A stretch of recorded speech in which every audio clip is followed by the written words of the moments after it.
If you are playing by their rules, you have already lost. This is the fundamental law of any conflict, whether it is a duel to the death or a negotiation in a boardroom. One person sets the rhythm, the pace, the frame of the engagement. The other person reacts. The one who reacts is a slave to the other's will. They are perpetually on the defensive, spending their energy responding to moves that have already been made. They are playing a game where the rules were designed for their failure. To win, you must be the one who dictates the rhythm. You must force the other to react to you. Miyamoto Musashi, the undefeated swordsman of feudal Japan, understood this better than anyone. His strategy was not about having a stronger sword arm or a faster strike. It was about psychological dominance. His central principle, the one from which all his victories flowed, was the art of disturbance. To disturb is to create chaos in your opponent's mind. It is to break their mental posture, to shatter their composure, to force them off their strategic footing. When an opponent is disturbed, they cannot think clearly. They become predictable. They make mistakes. And in that moment of confusion, you strike. You are not here to learn how to play the game better. You are here to learn how to shatter the game board and force your opponent to play on your terms. We will dissect 3 of Musashi's tactics of disturbance. Pay attention. This is not theory. This is a manual for control. The first tactic is for when you find yourself trapped by another's structure. Imagine a co-worker dominating a meeting. They have a rigid agenda. They control the flow of conversation, and they shoot down any deviation. Their control is absolute because they have established a rhythm that everyone else is forced to follow. Arguing with them on their terms is a losing battle. Here you deploy the tactic of the threat from a new vector. You do not challenge them on their chosen ground. To do so is to validate their frame of control. Instead, you attack from an entirely different angle, rendering their preparation and their agenda useless. In a duel, Musashi would not simply meet his opponent's blade with his own. That is what the opponent expects. That is a contest of brute strength. Instead, Musashi would change the very nature of the fight. He would feint high, then attack the opponent's footing. He would use his short sword when the opponent was braced for the long sword. He would throw his blade or use the sun's glare or kick up dust from the ground.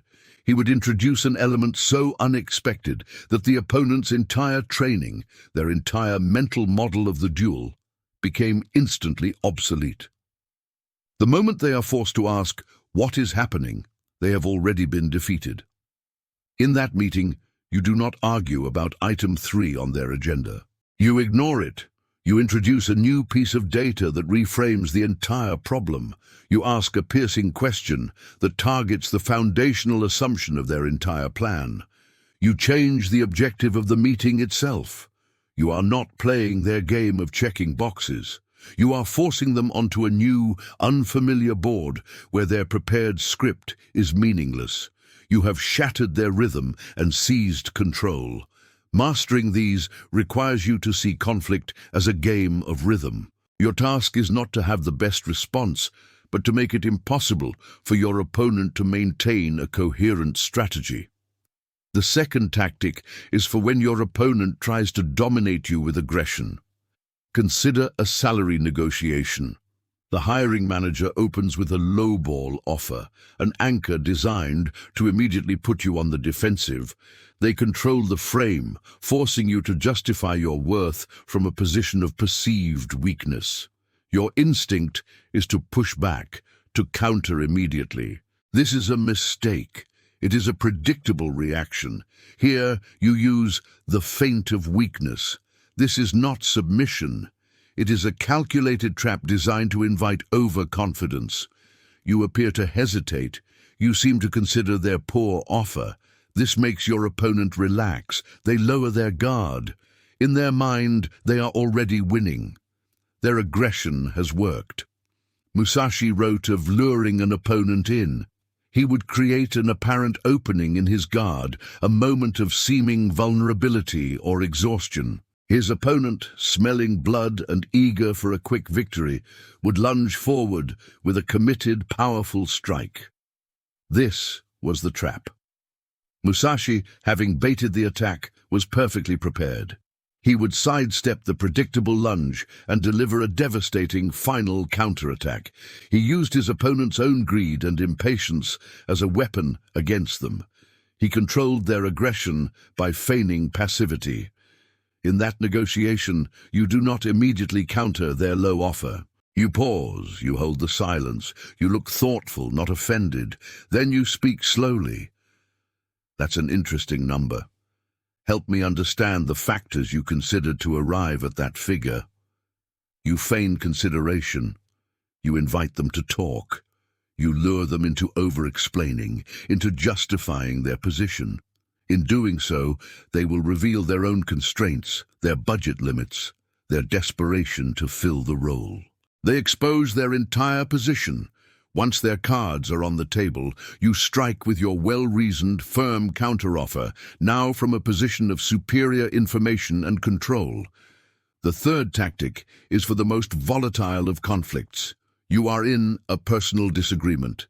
The other person is not using logic. They are using a barrage of emotional attacks. They are trying to make you feel guilty, angry, or defensive. Their goal is to overwhelm you with emotion, to keep you so busy parrying accusations that you cannot form a coherent thought. This requires the shout of the spirit. This is not about volume. It is about upsetting the opponent's emotional and mental state with a sudden, sharp, and overwhelming display of will.